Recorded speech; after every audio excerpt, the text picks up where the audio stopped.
complete update what's happened through the day in Tamil Nadu. Support swelling for OPS camp, but for now sources say he just has 7 MLAs with him. The rest 127 are with Sasikala, who staked claim to be the chief minister. Today, we were also expecting the governor to make the announcement, but it's not happened till now. It's also about Sasikala's ability to get elected as an MLA in the light of impending Supreme Court verdict in the disproportionate asset case. That's a big question. Chennamma has repeated that she will overcome with the support of her cadre, but at the same time going ahead to meet all the MLAs who are at Golden Bay Resort, the second such meeting happening in just 48 hours. BJP MP Subramanian Swamy also going ahead to tweet the Tamil Nadu government must decide the chief minister issue by tomorrow, otherwise writ petition under Article 32 of the Constitution can be filed. So here is the point. The one man who has been at the center of Tamil throne storm is the governor C. Vidyasagar Rao. Now, who has remained first away from Tamil Nadu when the crisis first erupted. He was in Mumbai. Then he came back to Chennai. He's met Sasikala. He's met O. Paneerselvam. Both of them have had interaction with the governor to stake claim to power. But till now, he's the man who's completely tight-lipped over the entire controversy. Serious questions being also raised whether he's overstepping the constitution by not delivering as well. And joining us is the person who's been approached by the Tamil Nadu governor for legal advice, saying good evening to former Attorney General Soli Sorabjee, who's with India today. So thank you first for being with India today. And as the crisis is impending, you have also spoken to India today earlier, saying that Tamil Nadu governor must decide. So what are the options right now before C. Vidyasagar Rao?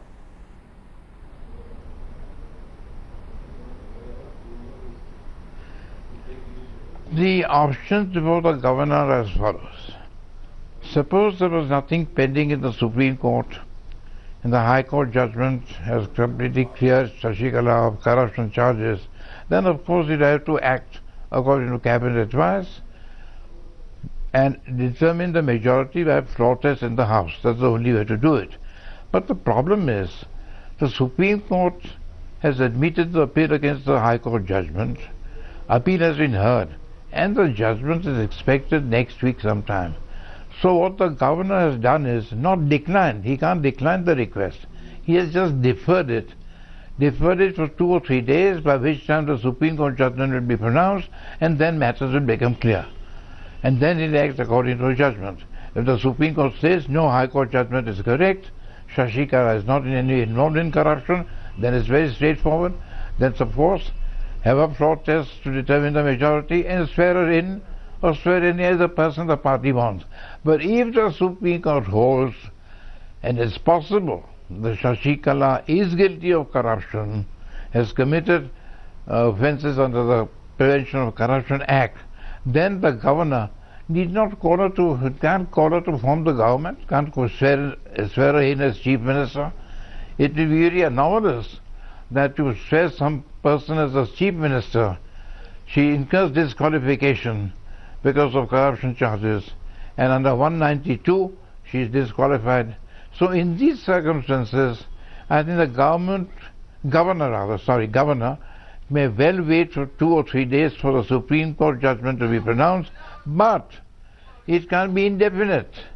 Suppose the Supreme Court judgment doesn't come next week, or is not likely to come soon, then the governor has to, in the normal course, accept the advice of the cabinet and have a floor test organized in the House and determine accordingly. All right, so I'm just quoting it from Subramanian Swamy's tweet, where he said under Article 32 a writ petition can be filed, and that is why it's incumbent on the Tamil Nadu governor to resolve the chief ministerial issue by as soon as tomorrow. So in your view, is it reasonable for the Tamil Nadu government to delay the announcement even further?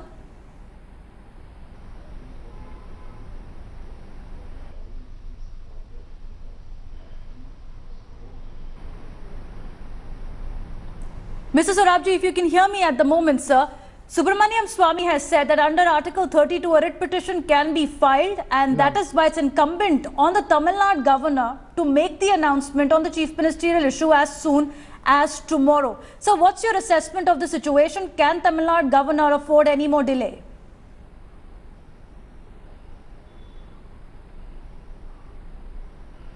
When Subramanian Swamy may file a petition under 32, I don't know what fundamental right of his is affected. But that apart, someone else from the party, Sasikala group, can file, that would be much better, because the other persons immediately agreed, rather than Subramanian Swamy, who is not directly or indirectly affected or aggrieved. None of his fundamental rights is taken away. Also, as you've advised the Tamil Nadu governor, could you also give us your assessment of the political situation in the state? Because we are also looking at both the camps trying to avoid the anti-defection law coming in. In your legal view, sir, how are we looking at AIADMK as a party, and how are we looking at the fight between both the camps? Where do they stand legally?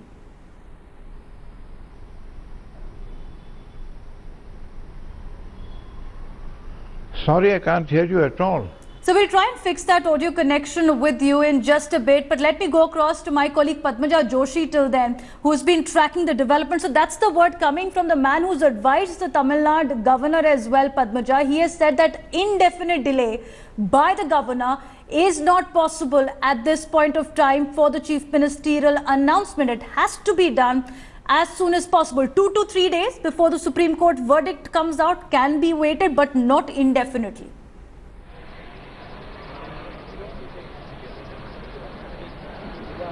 That's right, and in fact that is something that senior jurists across the board has said. Constitutional experts say that this is not a deferment that can be done indefinitely. Remember, Sasikala herself has questioned the reason for this delay. In fact, there were even political motives which were imputed by her to why this delay is taking place. She had yesterday suggested and in fact insinuated that there was a motive behind it, and that there's an attempt to split the party. The delay is the result is resulting in people crossing over steadily into the O Paneerselvam camp. So is the governor finally going to take a call? Sasikala yesterday had also sought an appointment with him, according to sources, but that was denied to her, which is why she had to go to the Golden Bay Resort not once but twice within a span of 48 hours. We saw her going yesterday and then again in the afternoon, where she is even now, I believe. So all of this has been done in an attempt by her to keep all her MLAs together. Those who are with her, those who are still pledging their loyalty to her, should not feel a sense of disillusionment or disgruntlement, should not feel that they're losing patience, and which is why this constant reassurance is being given to that entire group of MLAs. Yesterday she spoke to them at length. In fact, we're also being told that after this public gathering that she addressed of all of her MLAs, there was also a one-on-one meeting that she held with a few of them. Also very interesting, the video that we have got today of the meeting that happened, where she also struck an emotional note, and she said that some people are trying to break the party up, but ultimately she has faith in the Constitution and she hopes that everything in the interest of justice will be done. Devina? Padmaja, I want to also go across to Revati, as we are also tracking the latest development and trying to see if we can get back Mr. Sorabjee as well. Now, Revati, you're outside Raj Bhavan, and this is what the former Attorney General has said when he was asked about the advice from Tamil Nadu governor that there can't be an indefinite delay. To India Today, he said there can only be breather for next 72 hours for the Tamil Nadu governor till Wednesday. If the Supreme Court verdict is not out, he will have to bite the bullet. He will have to make the announcement of who's the next chief minister. Right now, Sasikala has the numbers, but why the eerie silence from Raj Bhavan is the question being asked. What is the inside story?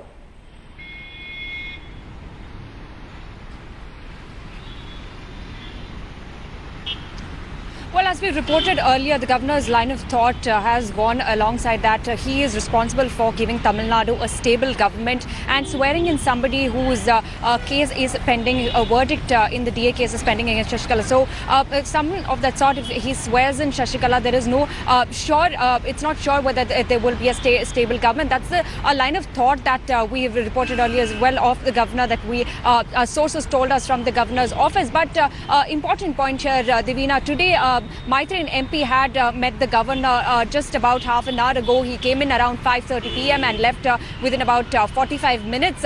When we India Today contacted him, he said he has no comments about the discussion. But remember, this comes this meeting comes at a time when Sasikala's repeated request to the governor to get an appointment, a repeated request to asking the governor to swear in Sasikala has been denied or has not been given any response. This discussion with Maitreyan and the governor comes at a point when Sasikala's requests have been refused. Remember, yesterday in her letter as well, she said that by Sunday evening she would like an appointment from the governor, that she has not received a response as far as we know until now, and she has gone to meet her MLAs for the second time. So yes, giving a time, saying that he cannot, the governor cannot go on for an indefinite delay, yes, but even 72 hours, it looks like the Sasikala's camp patience is just wearing out. There is disappointment, there is irritation because twice in the last 48 hours she has gone and met her MLA. So she is, there is some sort of restlessness that is seen, impatience in the words that even in a letter to the governor that we have very clearly seen. So even 72 hours or 48 hours, there is absolutely no patience that is left in that camp, is what we are seeing at the moment from her letters and her meeting with the MLAs, Devina. Right, be with me, Revati and Padmaja. Let's see if we can get through Mr. Sorabjee. Sir, if you can hear me at the moment, here is the question, sir. What we're seeing unfold in Tamil Nadu, do you believe that it's against the spirit of the constitution? Case in point being Arunachal Pradesh verdict on the governor, which says that he should act on the aid and advice of Council of Minister. Only very limited circumstances like constitutional crisis that he has a discretion. You have the leader with a majority trying to seek an appointment with the governor. The word coming from Raj Bhavan is that he is not willing to meet Sasikala at the moment. Is that overstepping the constitution, sir?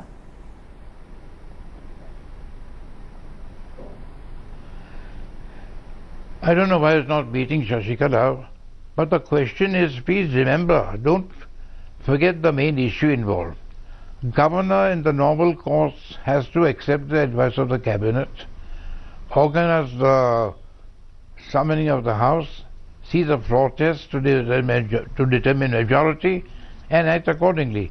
But here the question is the Supreme Court judgment where Sasikala's acquittal has been challenged is pending and is about to be delivered soon.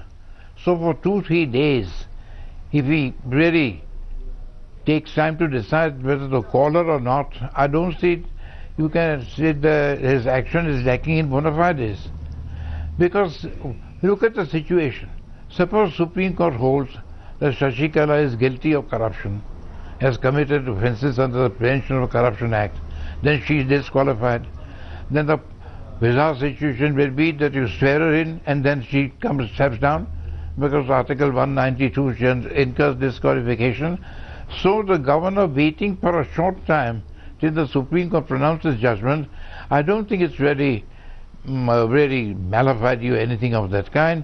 But I repeat, it can't be for too long. If for some reason Supreme Court doesn't pronounce judgment next week at all, then of course he will have to act, as I said, in accordance with the advice of the cabinet, determine who has the majority by a floor test in the House and act accordingly.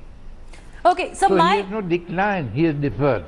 Alright, so we do have Sasikala camp saying there is an interim arrangement being made. Another leader could step into Sasikala's shoes if the DA verdict is against her. But there has been another judgment from the Honorable Court which has said governor office should act without bias or political pressure. So what is your assessment of the impending Tamil Nadu crisis right now in the state? Is the governor compromising the position right now? Well, no, I don't think so. Why should you assume he's acting under pressure or he's acting after bias? He's acting as a prudent person. What he wants to wait till the Supreme Court pronounces judgment, because that will change the whole complexion of the situation. So waiting for 3 days more or 4 days more, I don't think he does anything which is against the Constitution or the spirit of the Constitution. Alright, Padmaja Joshi wants to come in as well, sir. Padmaja, so 72 hours delay is not an inordinate delay, is what Mr. Sorabjee is saying. It's a prudent step by the governor to avoid any further political chaos, in effect, if there has been a verdict which is adverse to Sasikala.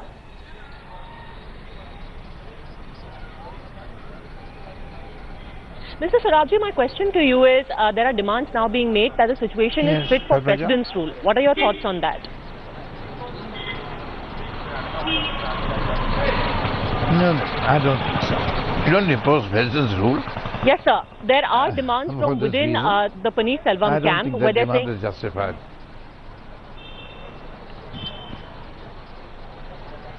I don't think there's a justified demand. To my view, also the political motives which are now being attributed... rule for this?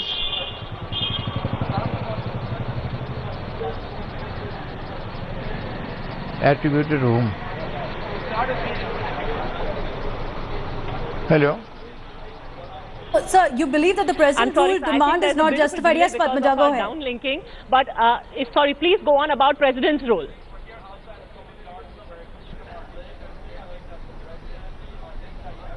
Sorry, come again. There are two people speaking. I can't hear.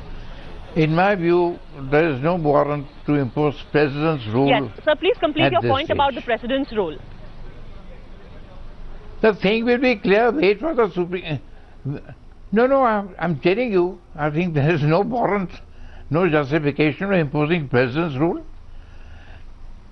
Please wait for 3-4 days, see what the Supreme Court decides, whether it gives a clean chit to Sasikala or they find substance in the corruption charges against her, then things will become clear and then the governor will act accordingly. Please remember one thing, he has not declined, he has merely deferred it, and deferred it for a short time. And if the Supreme Court judgment doesn't come for a long time, then in my view we can't defer it indefinitely. Then I have to go by the views of the majority, which can be determined by a protest. But at this stage, I don't think President's rule is at all warranted, and I don't think it would be right to attribute motives to the governor. He may be mistaken in a thing, but he knows the situation, and in the present situation, the peculiar facts of the situation, I think is deferring it for a short time, awaiting the Supreme Court judgment, would not, it would be wrong to call his action mala fide. All right, Mr. Sorabjee, appreciate you joining us on India Today. Appreciate your time as well, sir. No need for a president's rule is what Mr. Sorabjee is saying. Thank you, sir, for clarifying on that stand as well. There could be a delay of 72 hours is what the governor can afford, but not an inordinate delay in announcing his decision. And that's from the man who's given an advice to Tamil Nadu Governor, former Attorney General Soli Sorabjee, speaking to India Today. Big exclusive coming there.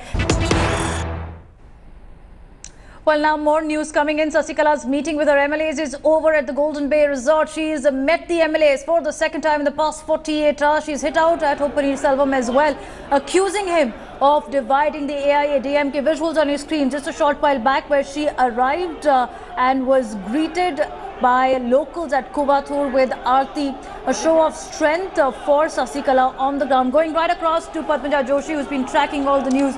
Padmaja, how are we looking at the OPS camp? Nervous moments for him, because Sasikala seems to be enjoying the support as far as numbers are concerned with her MLAs, and after the meet just tightening the grip over the party.